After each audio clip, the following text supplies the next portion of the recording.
everybody, how's it going? First I want to tell everybody thank you for subscribing and liking and leaving comments on my videos. I do appreciate it, for real. And I want to tell you a story about my first groundhog encounter when I was just a little kid, and how it became dinner. So get all your stuff ready, get your soda and your popcorn, go to the bathroom, because we're fixing to get this party started.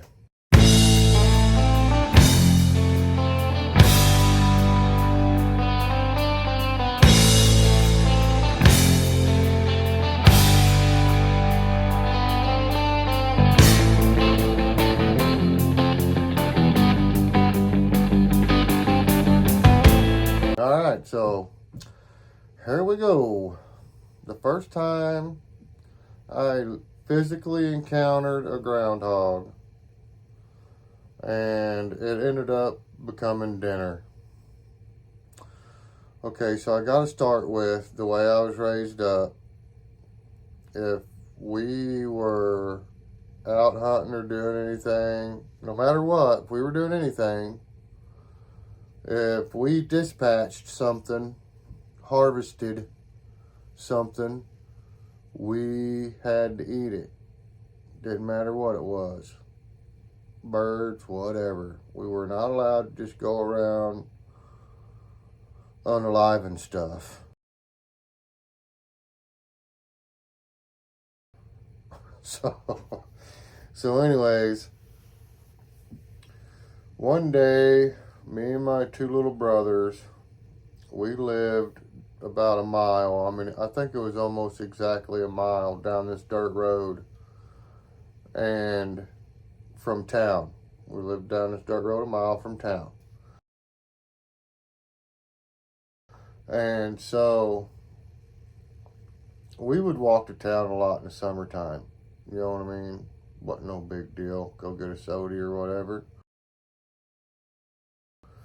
Well, I think I was 11, and my two brothers would have been 9 and 8 or 9 and 7, because I can't remember exactly what month it was. It was in the spring though, late spring. I think it was right after school got out.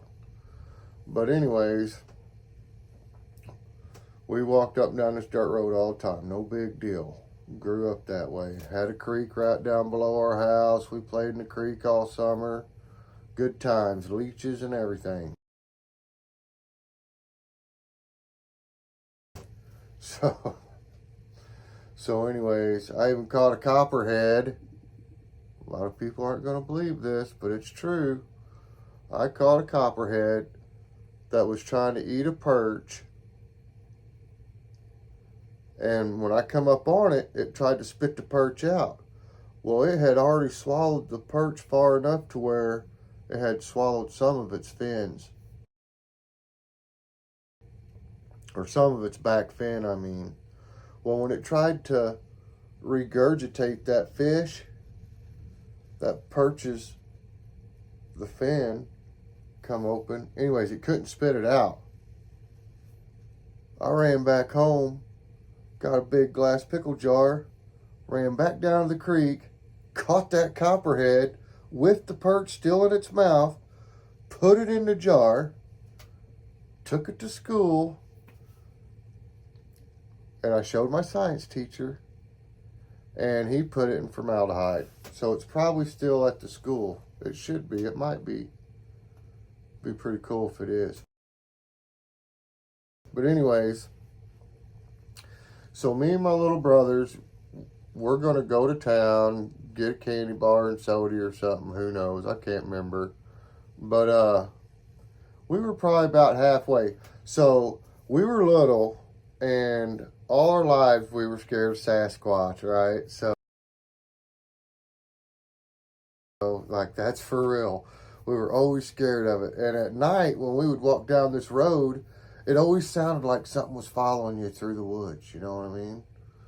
And you'd stop, and then you could hear the footsteps taking steps right after you would take a step, right? So anyways, I think that was just my mind playing tricks on me because I was little and scared. You know, it was like trying to give me a reason to run, but we was taught to never run. I just gotta say, it was hard walking down that dirt road at night sometimes. Anyways, this was during the day. We're about halfway down this dirt road, and I got a rock in my hand. That's why I explained the Bigfoot story. So we always had like a rock or a stick. We'd walk with it because we was always scared something was going to jump out of the jump out of the woods and get us, right? So we's always on edge. We's always ready, prepared at all times for whatever might, decide to attack us. So I had this rock in my hand. I'd say it was about the size of a baseball. And my two little brothers, they had sticks, but they were dead sticks. So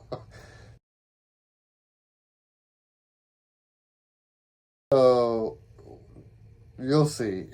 So anyways, we're walking along, we're talking, we're trying to keep ourselves from getting scared. And they're just big, old farmhouse, big 2-story. I mean, almost looked like plantation style house. It was big and it was empty. It looked so haunted, right? And we were coming up on that spot. Okay, so we were scared of this old house. We just knew there was a ghost in there. So anyways, we're walking down the road and I got a rock and my brothers, they're behind me with their sticks and they's probably sword fighting or something too, But as I'm walking and we're talking, all of a sudden, something jumps out of the ditch right in front of me, right? Just jumps out. I'm like, I don't even think about it.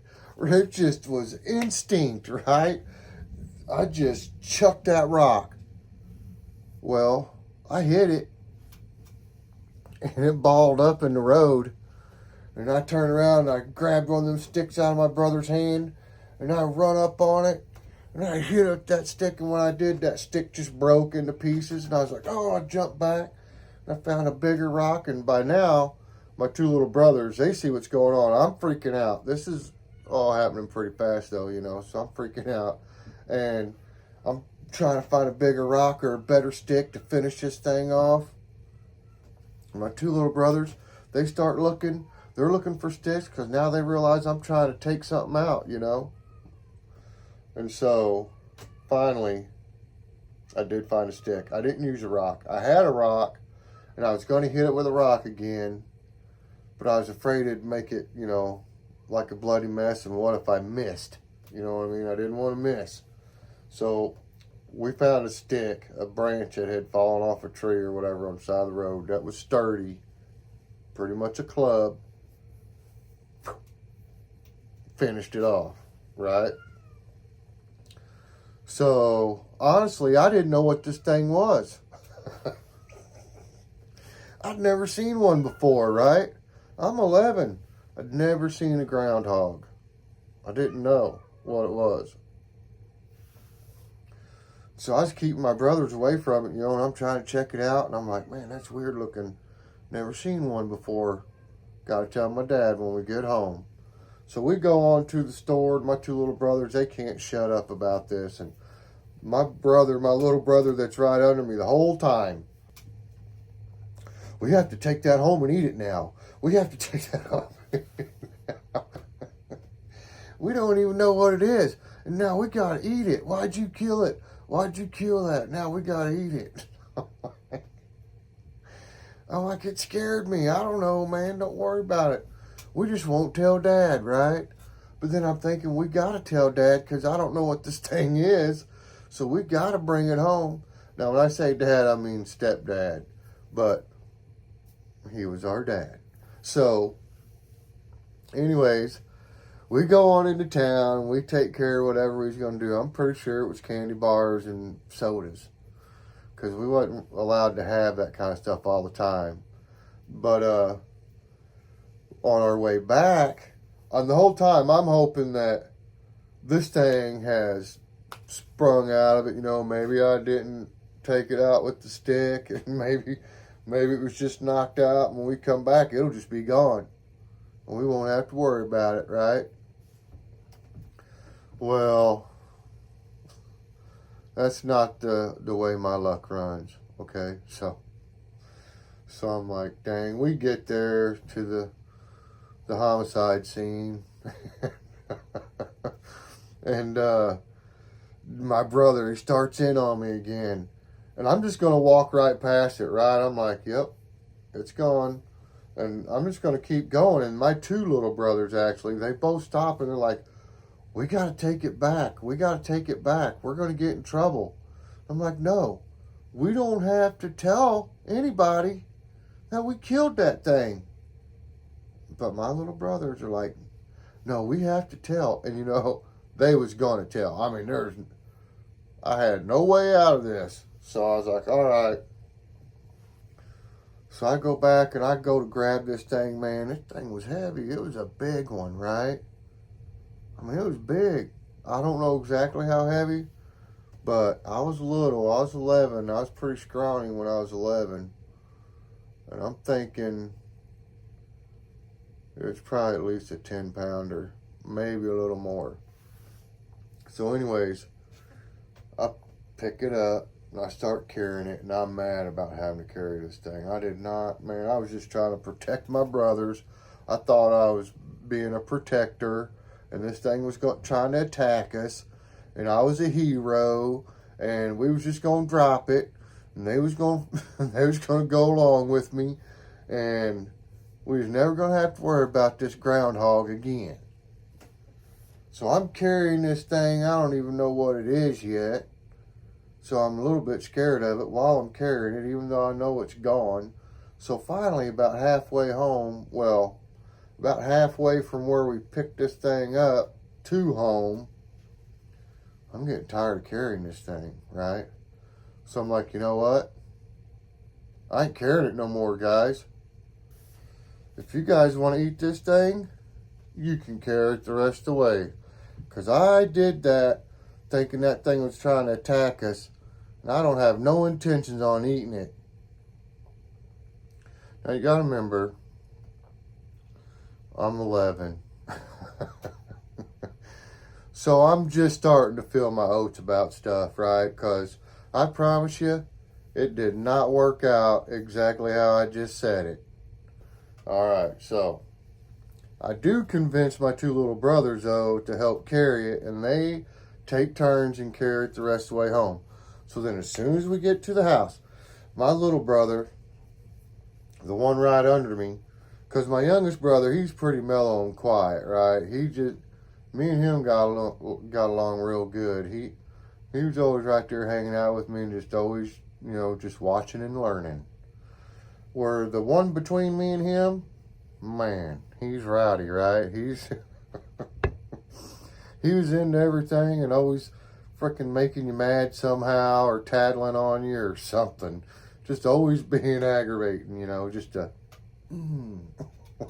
one of them brothers you want to get down in the corner when nobody's looking and just kind of feed him a couple.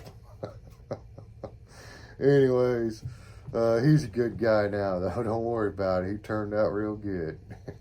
Top notch and solid. So, anyways, we get home, and the one in between the three of us, he goes running in the house. Dad, guess what we got? Well, the thing is, he didn't know either. My dad's like, what'd you guys get? What'd you get? He said he got something in the ditch. He killed something, jumped out of the ditch. We don't know what it is. My stepdad, he's looking at us. He's like, what in the world? I assume he figured we knew what everything was, right? But I'd never seen one of these things before, neither had my little brothers. Even though we grew up in the country, we just wasn't like we've seen groundhogs everywhere, especially where we lived. And so my dad goes outside And by the way, he had one leg, and he did everything with us on crutches. Pretty good guy. Anyways, taught us a lot. So, anyways, he goes outside to see what we've, you know, harvested. There's the word. See what we harvested. And he goes, "Oh, you boys got a groundhog." He said, "Man, those are pretty good." And I was like, "Oh, man, we got to eat this thing? Dang." All right, so he's like, "So you killed it?" And I said, "Yes." He said, "Well, how'd you do that?" I said, "Well, I hit it with a rock and finish it off with a stick." He started laughing. He goes, "That's one way to do it, ain't it?" So anyways, he goes and gets a bowl, right? And some water. I think it probably had salt water in it. But he went and got a bowl and some water. And he come back out. And we all had pocket knives by then. Anyways, he's like, "Well, let's skin it." And so I grabbed my old Barlow pocket knife and pulled it out of my pocket, and he showed me how to do it, but I had to do it because I had harvested it. So he showed me how to skin it out, and he kept that hide and sold it too. I think we got $5 out of it. Anyways, I skinned it out.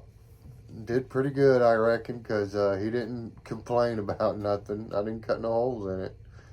Anyways, we got it all cleaned up. And I remember one thing I remember about this is how greasy it was, right? It was like skinning a coon. I mean, they're greasy, right? A raccoon, oh man. And they taste just like they smell too. I do not recommend eating one of them.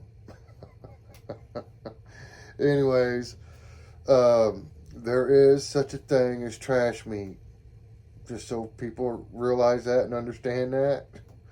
There are some things out there you're better off just to let the predators have it. And they'll eat it. So, but groundhog is not one of them. Okay, so my stepdad, he gets us all cleaned up, and he helps me dress it out, and we get it in the house, and he starts rubbing a bunch of seasoning and stuff on. I don't know, I was little. I remember I think it was basil or something, and it was because the smell of it. There's that one thing, you know, it's like, it's in spaghetti, like oregano or something. I don't know. But that's the thing I can remember the most about what he did to this thing. But I do remember that he put it in the oven and he baked it. And he baked it for like 20 minutes or 15 or 20 minutes. And then he took it out and he dumped all the grease off of it, because there was a lot. Then he put it back in the oven and cooked it, I think, for another 20 minutes or so, maybe 30. And took it out. Man, it was all golden brown. I mean, it was nice. It looked like a roast, but it was a whole groundhog. But kind of like how if you would just put a hog on a spigot, you know what I mean? That's what this looked like.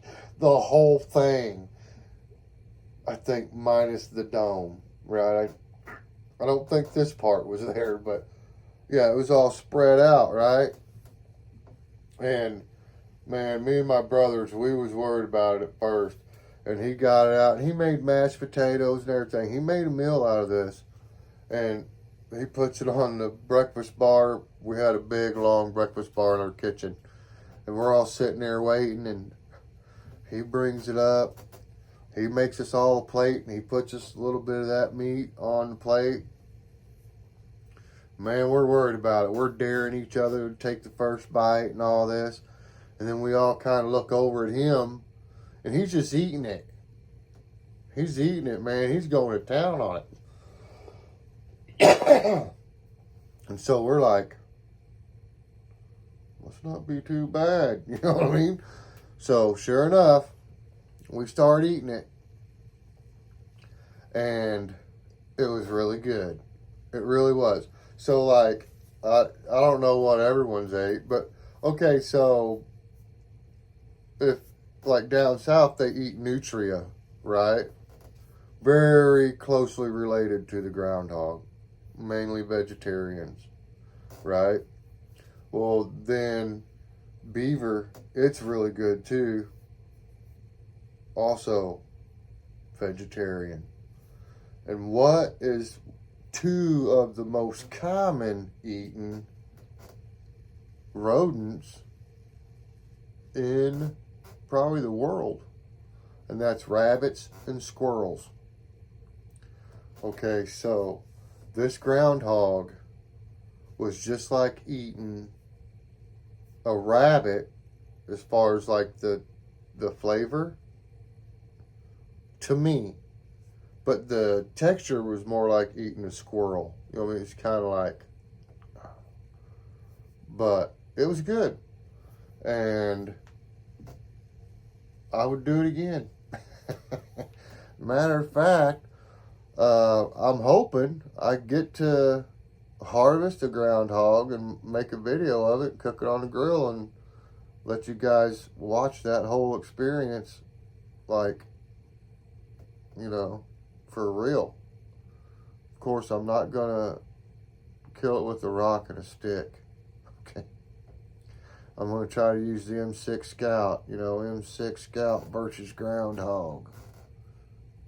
Alright, well, that's the end of my groundhog story. I hope you guys liked it. I do have a camping trip coming up on the 22nd. I can't give out much info on it yet. It's going to be a good one. It's going to be a meet and greet camp out. Okay? And then towards the end of the month, I'm still trying to get a camp set up. I don't know exactly what days I'm going to be able to do it because of certain circumstances that I can't talk about because it's a secret and part of the big surprise for the Camping with Sasquatch video. Oh, it's killing me, you guys. This is a very hard secret to keep. It's a good one. I think it's one of the best in the world. You guys are going to love it. Some of you. Most of you. Most of you are going to love it. But the meet and greet camp out should be pretty good too. It's another YouTuber, has his own channel, and he's one of the guys that inspired me to do what I'm doing right now. So I'm excited about hanging out with this guy and watching how he does it because I'm kind of dumb on how to set my camera up or my phone and the whole selfie stick thing, and I think he sets his videos up like that, you know, and he does a lot of moving around in shorts and clips it all together and or something. I'm not sure exactly how he does it right. It's not really my place to say, probably, I'm sure. Doesn't matter, but I know he's better at it than I am, or I feel he is. So I'm excited about meeting him and hanging out with him, just doing some camping. We're going to go to the homestead, do some camping there. It's just going to be basic primitive camping. I don't plan on doing anything like, you know, real special, like no kind of bushcrafting skills or nothing. I do want to do some fishing and see if we can't catch a couple good fish to cook up and eat. And we might just catch some big old bluegill or sun perch or something, or maybe a couple big bass and cook them up. Little foil cookout or something. Just cook them in foil. Maybe right on the coals. I don't know. We just gotta wait and see how it works out. But I think it's gonna be an awesome time, man. I do. I'm excited about it. Stoked. Totally stoked. Do they say that anymore? I don't think so. But anyways, I want to let you guys know that no matter what's going on, no matter how you feel remember, somebody loves you. There are millions of people that care about you because that's just how they are. Like me, I care about everybody out there. I don't want to see nobody suffering. And I know that if you just pull yourself up, keep on keeping on, you're going to be just fine. So do me a favor and squash the little stuff and keep on keeping on.